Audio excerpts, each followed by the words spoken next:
Hello friends, welcome back to our YouTube channel. Friends, आज हम जिस टॉपिक की बात करने वाले हैं इस पार्ट में वो है कॉनकेव लेंस के बारे में, जिसमें हम बात करेंगे principal focus, focal length of a concave mirror.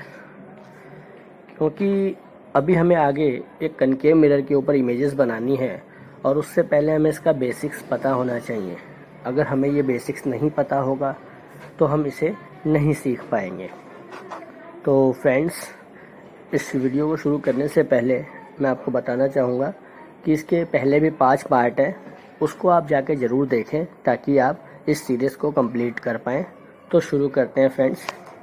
जैसा कि आपकी स्क्रीन पर ये इमेज दिख रही होगी जिसमें टॉपिक मेंशन है, तो यहाँ पर हमने एक कॉनकेव मिरर को लिया है और इस कॉनकेव मिरर में हम देखेंगे कि हमारा प्रिंसिपल एक्सिस होगा एक्स और पी। कॉनकेव मिरर का पोल जो है वो होगा पॉइंट पी और यहाँ पर कुछ रेज आ रही हैं ऊपर से। आप 2 रेज ऊपर देखेंगे और 2 रेज नीचे देखेंगे और टकराने के बाद मिरर से वो रेज एक फोकस पॉइंट पे आके मिलती हैं। बस यहीं से हमें बेसिक्स को जानना है। तो दोस्तों, फोकस पॉइंट वो पॉइंट होता है जहाँ पर लेंस से टकराने के बाद, रिफ्लेक्ट होने के बाद, जहाँ पर एक लाइट आके फोकस होती है, उस पॉइंट को क्या कहते हैं? फोकस कहते हैं। उसके बाद अगर हम देखें तो पोल से फोकस के डिस्टेंस को, जो कि स्मॉल एफ से शो किया गया है, उसे फोकल लेंथ कहते हैं।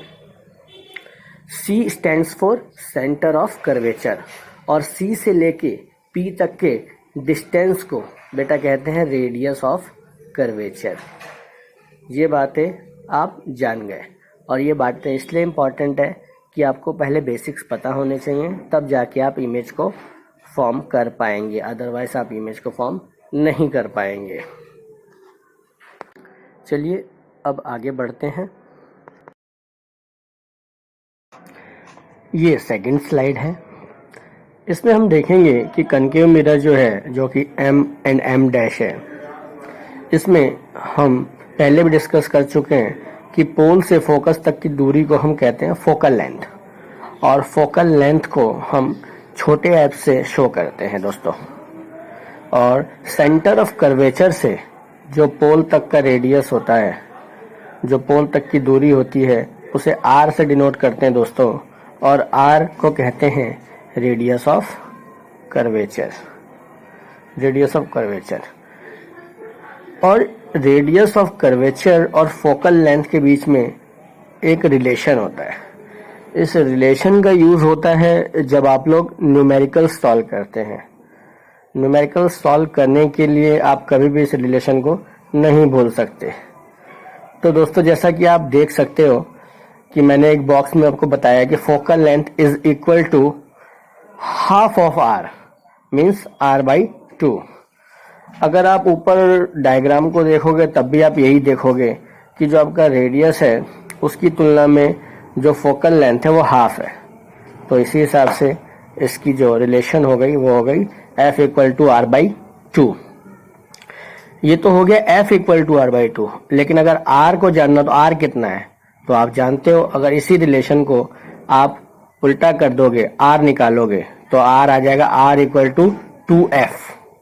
R = 2F, यानी कि जहां फोकल लेंथ रेडियस के हाफ है, वहीं रेडियस जो है वो डबल होगा फोकल लेंथ के। ये रिलेशन आप लोगों को कब यूज में आएगा? ये रिलेशन आपको तब यूज में आएगा जब आप न्यूमेरिकल करोगे, और या फिर ये रिलेशन आपको 1 नंबर के नॉर्मल क्वेश्चंस में पूछा जा सकता है कि differentiate between relationship of F and R, that means focal length and radius of curvature. तो जब ये रिलेशन आपसे पूछेगा तो आप इस रिलेशन को ऐसे बता सकते हैं। चलिए बढ़ते हैं अगली स्लाइड पर। दोस्तों, ये थर्ड स्लाइड है। यहाँ पर हम देखेंगे कि rules for obtaining images formed by the concave mirror, क्योंकि जब हम अगले पार्ट में कॉनकेव मिरर पे इमेजेस बनाएंगे तो ये रूल हमें बहुत यूज़फुल होंगे, क्योंकि इन रूल्स के बिना आप उन इमेजेस को नहीं बना सकते। और इन रूल्स में जब आपको पूछा जाएगा तो ओनली आपको ये डायग्राम बना के नहीं दिखाना, आपको इसे शब्दों में भी बताना पड़ेगा अगर आपको मार्क्स चाहिए तो बात करते हैं सबसे पहले फर्स्ट रूल की। तो जैसा कि आप लोग देख रहे हो कि हमारे पास फर्स्ट डायग्राम में एक कनकेव मिरर है। कनकेव मिरर एम डैश है।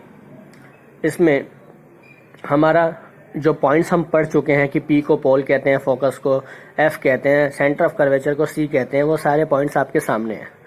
अब एक रे ऑफ लाइट आती है ए, रे ऑफ लाइट आती है ए। तो आप रे ऑफ लाइट को देखोगे कि ए जो है ये पैरेलल है एक्स और पी के। एक्स और पी के क्या है, ये पैरेलल लाइन ना। तो ये मिरर से टकराने के बाद फोकस से पास करेगी। यही पहला रूल है, यही पहला रूल है। अगर इसको मैं शब्दों में बात करूं तो हम कहेंगे a ray of light which is parallel to the principal axis of a concave mirror passes through its focus after reflection from the mirror।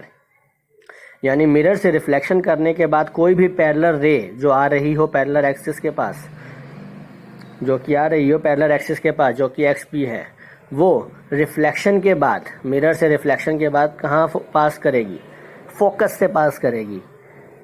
ये हमेशा ऐसा ही होगा क्योंकि ये रूल है।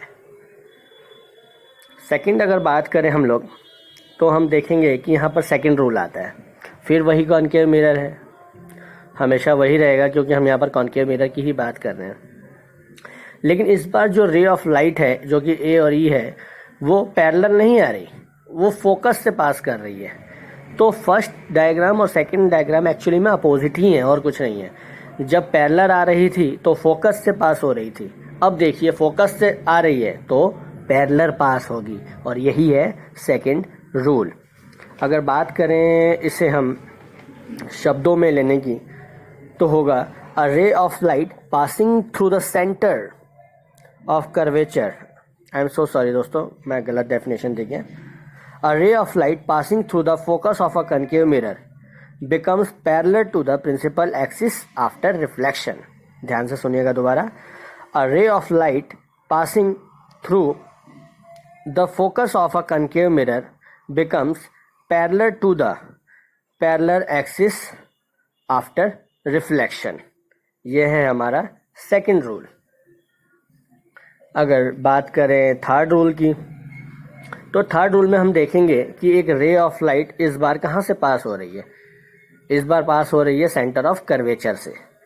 रे ऑफ लाइट कौन सी है, ए और डी, जैसा कि आप इमेज में देख सकते हैं, डायग्राम में देख सकते हैं थर्ड नंबर। तो एक रे of light centre of curvature से जाती है और रिफ्लेक्शन के बाद दोबारा उसी रास्ते पर निकल जाती है, यानी सेंटर ऑफ कर्वेचर की ओर ही चली जाती है दोस्तों। यही है हमारा थर्ड रूल, जो कि क्या कहता है, कहता है a ray of light passing through the centre of curvature of a concave mirror is reflected back along the same path, is reflected back along the same path. और यही है हमारा थर्ड रूल। इसके बाद फोर्थ और आखिरी rule कहता है बेटा, जैसा कि आप देखोगे रे ऑफ लाइट जो आ रही है वो सीधा पोल पे अटैक कर रही है और आफ्टर रिफ्लेक्शन वो बी की तरफ चली जा रही है। ऐसे में एक एंगल ऑफ इंसिडेंस बन जाता है और एक एंगल ऑफ रिफ्लेक्शन, जिसे आप पहले भी पढ़ चुके हैं हमारे पिछले पार्ट्स में। नहीं पढ़ा है तो आप उस पार्ट में जाके दोबारा पढ़ सकते हैं। इसको अगर हम वर्ड्स में बोलें तो हम कहेंगे a ray of light which is incident at the pole of concave mirror is reflected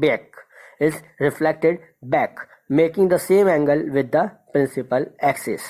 और ये हैं हमारे चारों रूल्स, जो कि हमें बहुत यूज़फुल होने वाले हैं। कब, जब हम इमेजेस बनाना शुरू करेंगे, वो इन रूल्स के अकॉर्डिंग ही बनती है दोस्तों। तो इन्हें बहुत ध्यान से आपको देखना है, पढ़ना है, समझना है। और दोस्तों अगर आपको फिर से मैं दोहराना चाहूँगा कि अगर बाकी पूरा लाइट चैप्टर कंप्लीट करना है तो सीरीज़ को शुरू से देखें, फर्स्ट वीडियो से देखें। इसमें हमने कंप्लीट सीरीज़ को कवर किया है दोस्तों। और दोस्तों आपसे रिक्वेस्ट है कि चैनल को सब्सक्राइब करना, लाइक करना और शेयर करना बिल्कुल ना भूलें और सपोर्ट करें दोस्तों। Thank you so much for watching. Bye bye. जय हिंद।